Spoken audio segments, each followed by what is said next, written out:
Hello students. इस video में हम ऑल इंडिया बार एग्जामिनेशन के बारे में बात करेंगे।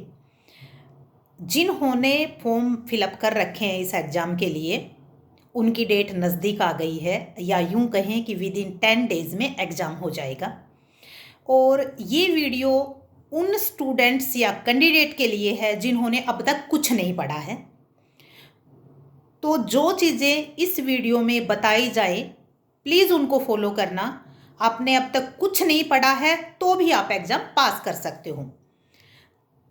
तो मैं लिस्ट बता देती हूँ बेयर एक्ट की, वो लिस्ट अपने पास ले लो, वो बेयर एक्ट खरीद लो।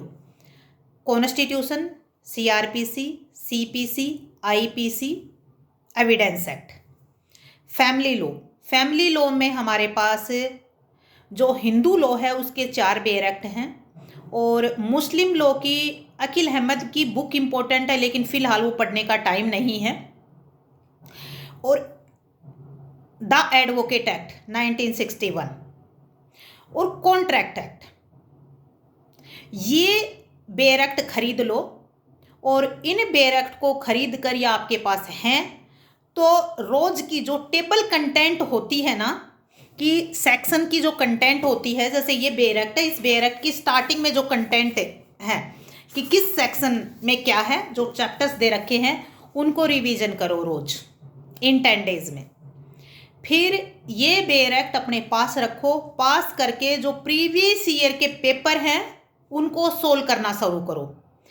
इन दिनों में आपने अगर एक भी पेपर सोल्व नहीं किया है तो वो जो प्रीवियस ईयर के पेपर हैं उनको लो, सारे बेयर एक्ट अपने पास रखो, और अगर कुछ भी नहीं आता है तो भी क्वेश्चन को पढ़ो और ये देखो कि ये कौन से लॉ से रिलेटेड है।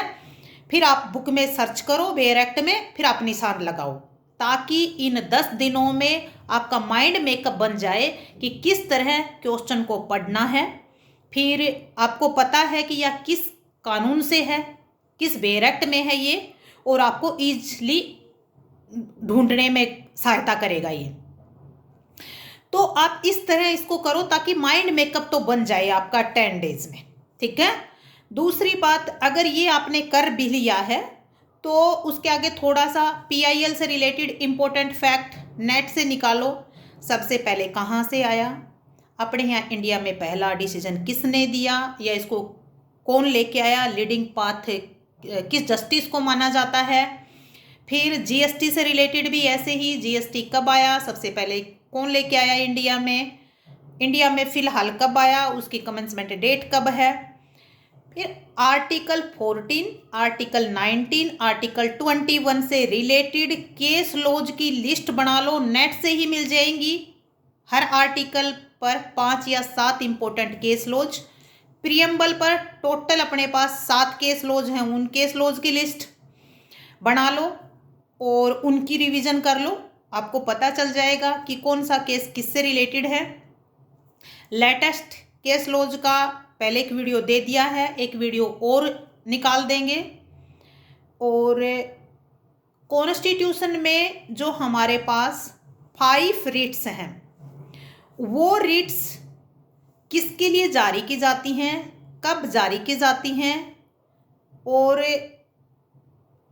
कौन जा सकता है इनके लिए, और इनका अर्थ क्या है। रिट से एक क्वेश्चन पक्का आएगा तो रिट कर लो। आर्टिकल 32 की 5 रिट है, पांचों रिट कर लो आप, ठीक है। और अगर ये आपने कर लिया है तो आपने जहाँ से एग्जाम पास किया है, थोड़ा आपका मटेरियल वो होगा, क्योंकि याद किया हुआ मटेरियल है तो देख लोगे तो ध्यान आ जाएगा।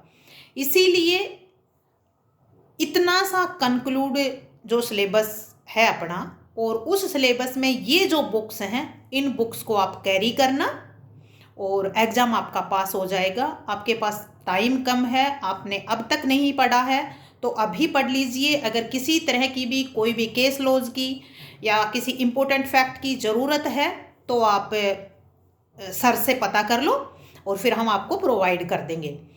फिर अब सच्ची बात और कड़वी बात, ये नहीं है कि आपको 4 चांस मिलते हैं और सब पास होते हैं। हाल में ही 4700 जो एडवोकेट हैं उनको बार किया है प्रैक्टिस से, क्योंकि वो एग्ज़ाम पास नहीं कर पाए। तो इसका मतलब ये भी नहीं है कि सारे एग्ज़ाम पास कर लेते हैं। यदि इसको हल्के में लोगे तो एग्ज़ाम पास नहीं होगा। तो प्लीज़ डू इट। और अगर किसी का पहला चांस है तो पहले चांस में ही काम ख़त्म करो। ये मत सोचो कि नेक्स्ट है अपने पास। तो अभी फॉर्म फिलअप कर रखा है, फीस लगती है अपनी, तो प्लीज़ इस 10 डेज में आप इसको पास करो और एक काम को फारिग करो। बाय, जय हिंद, जय भारत।